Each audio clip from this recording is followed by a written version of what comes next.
Top authors, current articles are on this channel. The Grifter-in-Chief's Dangerous Gambit. If there's one thing a top-notch grifter knows how to do, it's exploit a crisis.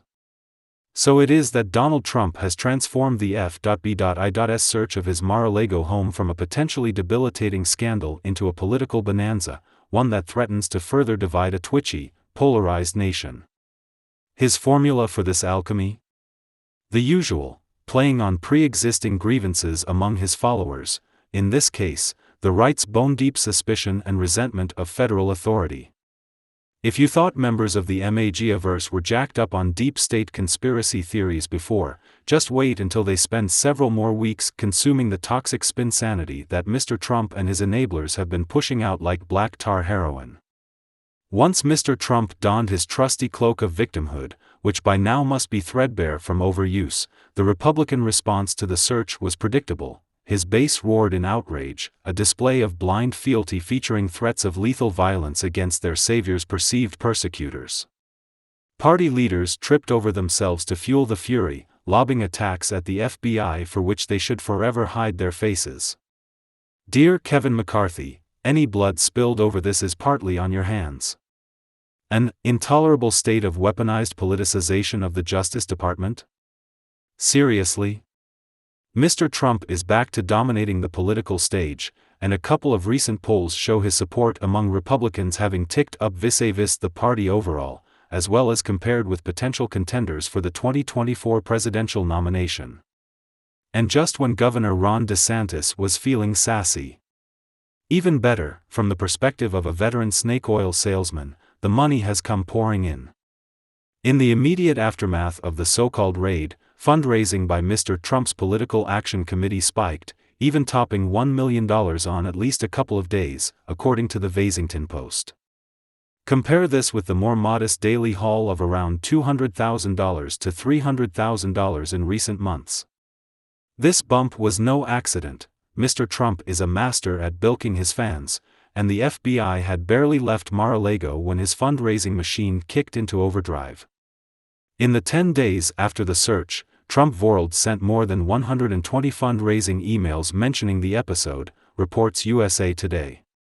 Others featured more general references to persecution by the left. Several solicitations cited the official Trump Defense Fund, which smells suspiciously like the official election defense fund for which Trump World once cadged donations but that, as best as anyone can tell, was never a real thing. And so the grift grinds on. As with so many Trump cons, this one goes beyond being shameless and self-serving. The former president and his allies are engaged in something deeply pernicious, an aggressive disinformation campaign that is ginning up anti-government anxiety and animus on the right by painting Mr. Trump as beset by evil, out-of-control feds. Right on schedule, the FBI is feeling the mega wrath. In the creepier corners of the internet, right-wing extremists are calling for violence against federal agents. A Republican candidate for the Florida legislature was booted from social media platforms after posting, "Under my plan, all Floridians will have permission to shoot FBI, IRS, ATF and all other feds on sight. Let freedom ring." Among ostensibly more responsible Republicans, including a smattering of House members, there is chatter about defunding the Bureau, drawing comparisons with the defund the police movement on the left. On one level, the conservative assault on law enforcement feels discordant, ironic, even hypocritical. Especially when you consider that the FBI has an achingly conservative culture and has long enjoyed a chummy relationship with the Republican Party. More specifically, it bears noting that the F.B.I.'s director, Christopher Wray, was picked by Mr. Trump. But on another, this development makes perfect sense. The political right, which increasingly controls the party, has long had issues with federal authority, which periodically bubble up in nasty, dangerous ways. Think back to the early 1990s, when the F.B.I.'s clashes with white separatists at Ruby Ridge in Idaho and later Branch Davidians near Waco, Texas, both of which ended in bloodshed, fueled conspiracy theories and anti-government sentiment on the right. These episodes played a role in radicalizing the domestic terrorists responsible for the Oklahoma City bombing of 1995, but the damage lingered far longer. Ruby Ridge has been held responsible for birthing the American militia movement, and, as the Times noted more than 2 decades after the Texas siege, for right-wing militias and so-called patriot groups, Waco amounts to evidence of a tyrannical, illegitimate government unblinkingly prepared to kill its own people. Playing to this anti-government fever can prove politically irresistible. In 1995, Wayne LaPierre, then the executive vice president of the NRA, called federal agents jackboot government thugs in a fundraising letter. Back then, this rhetoric troubled some Republicans, including George H.W. Bush, who canceled his NRA membership in disgust. But just a few years later, Representative Tom DeLay, then a member of the Republican leadership, dusted off the term, denouncing as jackboot thugs some of the immigration agents involved in the case of Elian Gonzalez, the Cuban boy found floating off Florida on Thanksgiving in 1999 and later returned to his father in Cuba. Some of this cultural friction may be unavoidable.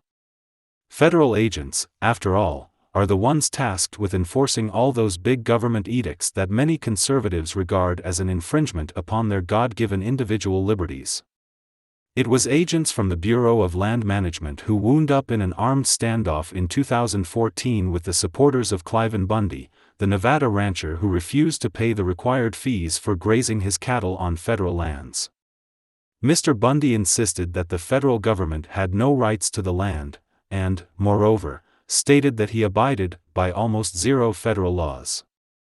The Bureau of Alcohol, Tobacco, Firearms and Explosives, meanwhile, became a popular conservative target years before Representative Marjorie Taylor Greene introduced legislation in 2021 to abolish it.